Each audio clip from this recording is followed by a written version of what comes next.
Hey guys, what's up? It's Megan, and today we're going to talk a little bit about having confidence and building confidence as a yoga instructor, and especially for new instructors. One of the things that we will encounter as we begin teaching, for one thing I can go back to is I recall when I would sub classes for my teachers, and especially some of my very well respected teachers that were, had pretty high numbers of students particularly attending their classes. And so I would come in to teach and I would already be feeling a little bit nervous and a little on edge because I'm stepping in for, in my mind, this amazing instructor who I'm filling their shoes or trying to fill their shoes for the day. And you'll have a guest, a client come in and they see you behind the desk and they will leave. And you're like, okay, so I've had that happen quite a few times actually back in Denver when I was subbing, and that's a little harsh at first. You're like, oh, geez, they just walk in, they don't even try my class, they just see me and they immediately leave, and right before you're getting ready to teach, and it doesn't feel too good, obviously.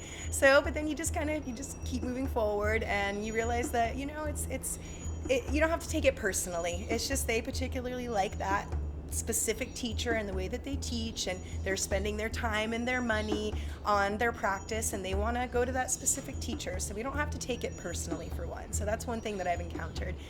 Some of the other things that will come up can be when you're actually in a class teaching and you have somebody maybe criticize your alignment or your cues or your music, which has happened to me in the past while I'm in the middle of teaching.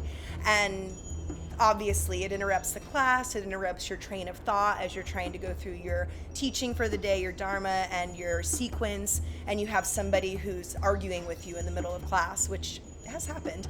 And so you have to just try to handle that the best that you can. And the more that we teach for the longer and the more education that we have, the more confidence we build. And so you have to be able to be, really know and believe in what you're saying and doing, and that's important so that you can be confident in that what you are teaching is the best possible information that you can be giving someone, and that right there is going to help build your confidence. But you also need to take into consideration that there are many different alignment systems, many different offerings and teachings, and not all of them are going to be the same, and that's basically the response that I will give if that situation occurs.